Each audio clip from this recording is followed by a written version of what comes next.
إن أعجبك الفيديو لا تنسى الإعجاب والاشتراك في القناة.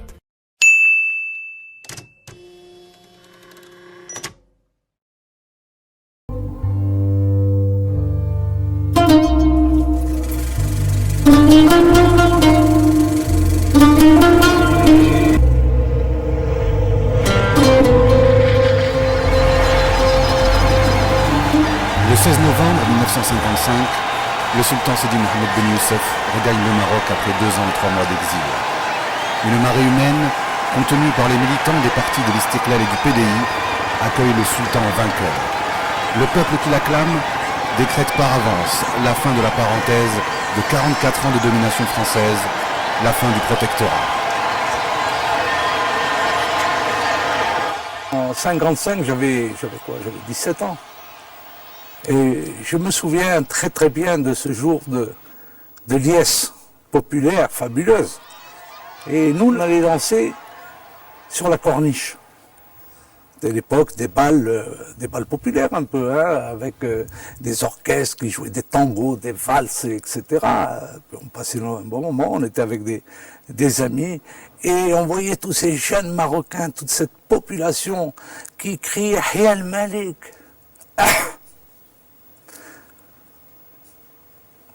J'avais envie de crier avec eux, parce que c'était un jour fabuleux, fabuleux, fabuleux, que je n'oublierai jamais, jamais.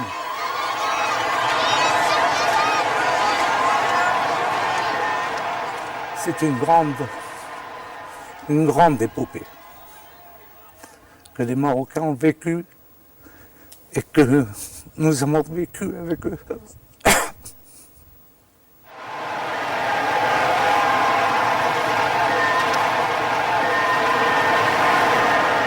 On a été obligé de faire revenir Mohamed V, on sait avec quel succès. Je me souviens encore quand il est revenu de l'aéroport de Salé, tout le long de la route, de traverser le bourg grec, les arcs de triomphe, etc. Il a eu un retour phénoménal. On savait que l'indépendance c'était là et qu'il fallait tourner une page qu'on ne voulait pas tourner de cette façon-là. Ça n'a pas été des bons jours quand même. Ça voulait dire que nous tous, les officiers des Daïs, on partait. Et c'était triste parce que ils avaient mis tellement de cœur à faire le boulot qu'ils ont fait, qu'ils ne savaient pas si ce serait conservé, si ce serait bien fait, ils ne savaient pas ce qu'il allait advenir de leur pays, parce que quelque part, ils considéraient que c'était leur pays. La France a justifié la conquête du Maroc en se prévalant de la situation d'anarchie qui prévaut dans un pays divisé, secoué par les révoltes continuelles des tribus contre le pouvoir du sultan. Le colonisateur considère que le Maroc vit une ère barbare et fait croire qu'il apporte la solution à tous ces maux pour faire sortir le pays de son état quasi médiéval. Le Maroc, c'est pas une question coloniale classique pour la France. C'est une question internationale qui a failli faire éclater une guerre, incontestablement, une guerre franco-allemande qui aurait pu éclater à l'avance. Alors, la situation est calmée par la conférence d'Algésiras. Et symboliquement, je trouve que c'est très important, parce que le rôle majeur est tenu par les États-Unis. Les Français sont gagnants à Algésiras, ils obtiennent, vous savez, le contrôle de la police dans les principales villes marocaines, etc. Mais ça reste une question, une situation internationale. Les Français sont bridés par la présence des autres pays européens. Et toute la subtilité de la politique française, tout gouvernement confondu, de 1906 à 1912, a été de trouver les moyens de pénétrer le Maroc à la fois économiquement, administrativement et même militairement, en restant dans le respect des normes. Mais il faut savoir que par l'Algérie, depuis 1901, 1902, 1903, par le quart sud-est du Maroc, tout en bas, avec la question du Touat et du Gouara qui allait perdurer encore aujourd'hui dans la carte du Maghreb. Mais donc, et c'était Lyotet, qui n'était pas général ni maréchal a fortiori, avec une bonne équipe qui s'occupait de pousser vers le Maroc Alors, quelquefois, le gouvernement français, le cartel des gauches, disait tu arrêtes, il faut pas aller plus loin. Il disait mais je ne dépassais pas telle ville. Et puis il changeait le toponyme pour la dépasser. Ça a été un renard. Il a changé les toponymes dans la région de Bergent. Il a changé les toponymes pour aller un peu plus loin. En épluchant les télégrammes qui sont le ballet de télégrammes entre le général Moignet et le consul de Fès, qui ont en quelque sorte fomenté cette expédition, et puis Paris qui d'une certaine manière est mis devant le fait accompli. C'est-à-dire que le consul de France à Fès et le général Moignet laissent imaginer que le sultan est assiégé par les tribus qui débarquent la montagne et qui demandent le secours de la France. Or, on sait aujourd'hui que Moulay Hafid n'a jamais demandé le secours de la France. Donc ça a été une expédition forgée de toutes pièces, avec cet alibi de venir délivrer un sultan qui ne demandait pas du tout à être sauvé, sauvegardé, protégé par la France. Le traité de protectorat que Moulay Hafid est obligé de signer laisse l'apparence du pouvoir au sultan, mais c'est le résident général qui l'exerce en réalité. Le protectorat français qui s'installe alors au Maroc ne diffère d'un régime colonial qu'en apparence.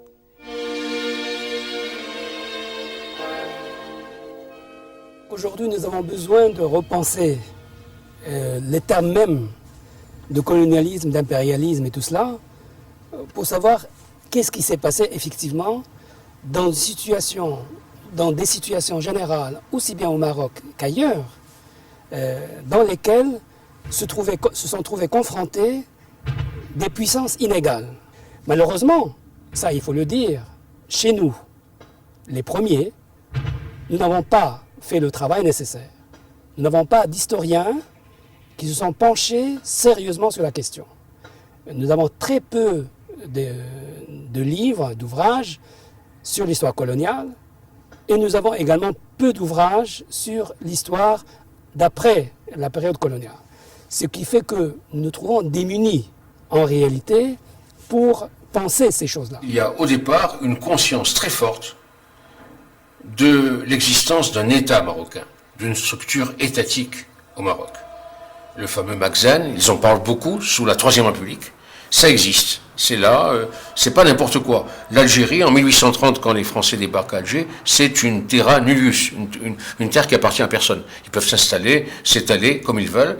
Le Maroc, c'est différent. Ils ont vraiment conscience, même si nous savons bien qu'en dehors du Magzen, il y a des zones d'incertitude, il y a des zones insoumises, il y a cette dialectique entre le Magzen et l'insoumission, mais malgré cela, ça existe. Quelle que soit la force du pays, quel que soit son type d'organisation, quelle que soit sa réactivité par rapport, j'allais dire, aux réformes imposées par le contexte politique du 19e siècle, la colonisation était inéluctable.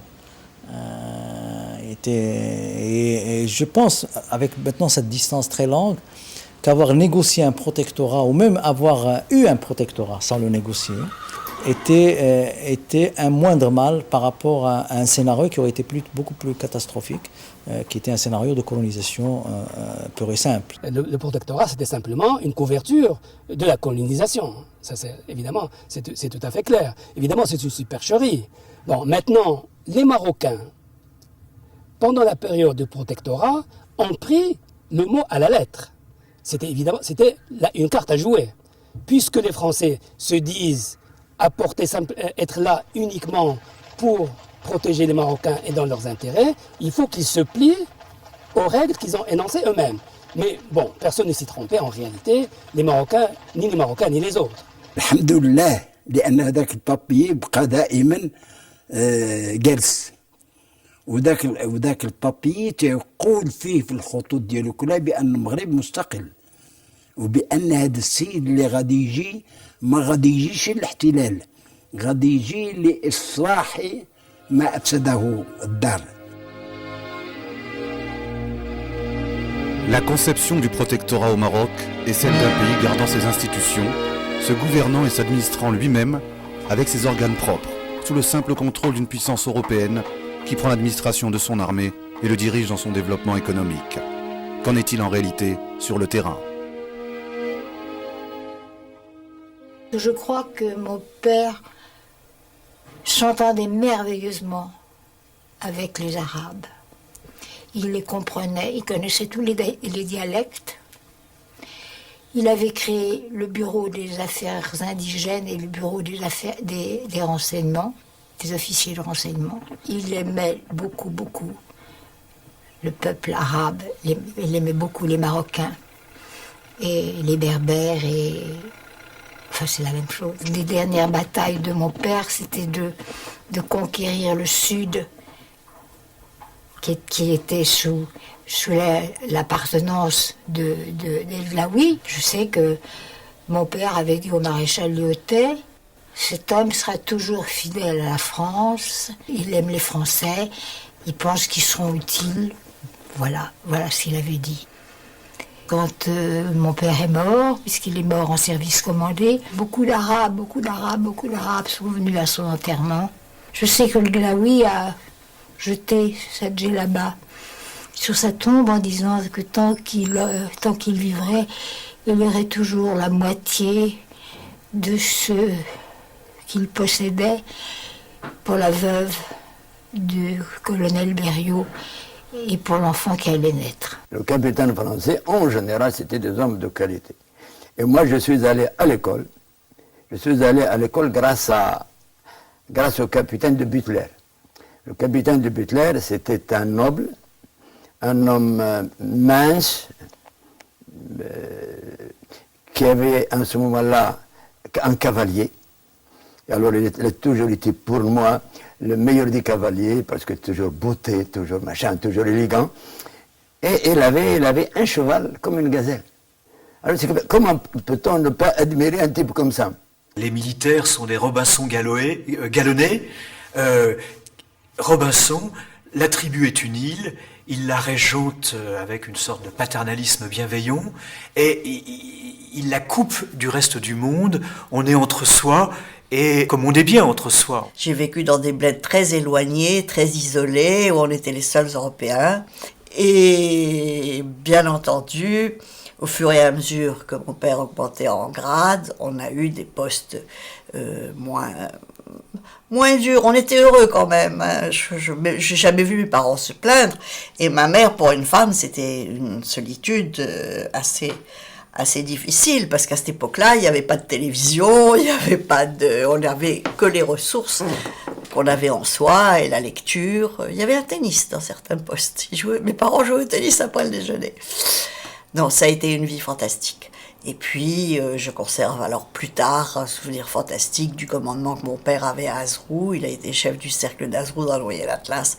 Et j'ai adoré le Moyen Atlas. J'ai le souvenir du chauffeur de mon père, en particulier Morand, qu'il avait suivi pendant toute la guerre, qui se serait fait couper en morceaux pour lui. Ce Morand, il était extraordinaire. Un vrai berbère de la place.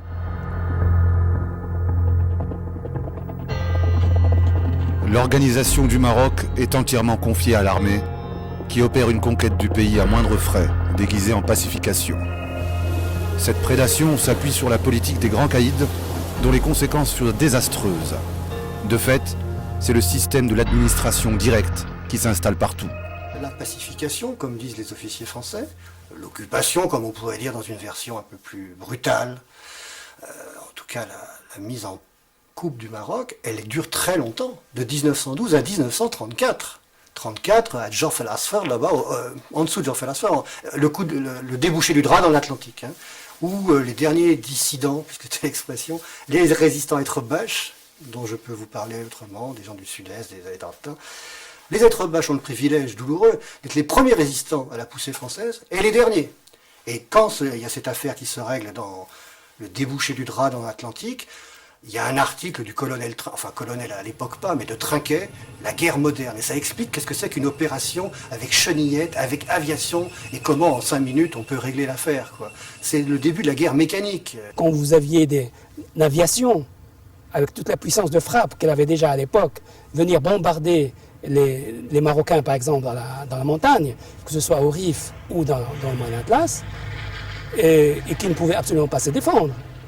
Et avec des victimes extrêmement nombreuses, avec probablement des dizaines de milliers de morts.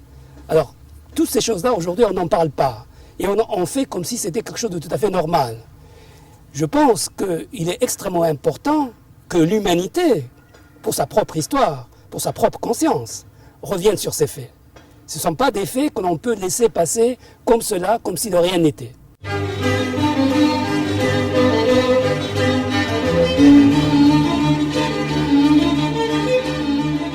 Lyautey avait créé une sorte de rituel de la monarchie, avec comme référence Hassan Ier, Moulay Hassan El Awal, si j'ose dire, qui était la référence. Et vous voyez, il y a déjà un aspect reconstruction, restauration, stylisation du Maroc, au nom d'une certaine imagerie d'un Maroc qui est en train de disparaître. D'ailleurs, les Marocains vont être obligés de rentrer dans ces personnages que Lyautey stylise. Qu'est-ce que nous proposait Lyautey? Lyautey nous proposait de rester figé dans une situation immobile.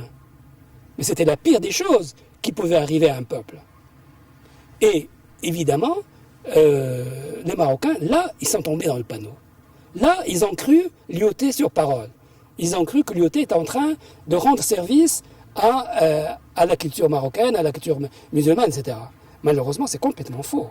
Il n'y a qu'à voir les élèves des collèges musulmans. Burnous, Fès, au sens Tarbouche, enfin... Ils doivent rentrer dans la peau des personnages que Lyautey fabrique pour eux. Tout ça sans le théâtre. Souvent c'est du théâtre mis en scène par un grand artiste. Si vous voulez, c'est Visconti, si je puis prendre une référence cinématographique, quand il reconstitue la Sicile du Guépard. Vous voyez, c'est pas du théâtre de petits bourgeois. C'est très difficile, le personnage et le cas Lyautey. Bon, d'un côté, c'est le colonisateur, et de l'autre, c'est le type qui est tombé amoureux du colonisé. À ce point que quand il écrivait, par exemple, quand il écrivait un caïd marocain, par exemple Oglaoui, quand il écrivait Oglaoui, mais il avait un style marzénien. Et on avait l'impression d'une lettre, il lui arrivait de faire écrire en arabe, mais il manquait que le sceau du palais royal à côté. Seulement, il n'est pas fasciné par le Maroc par hasard. C'est un légitimiste. C'est un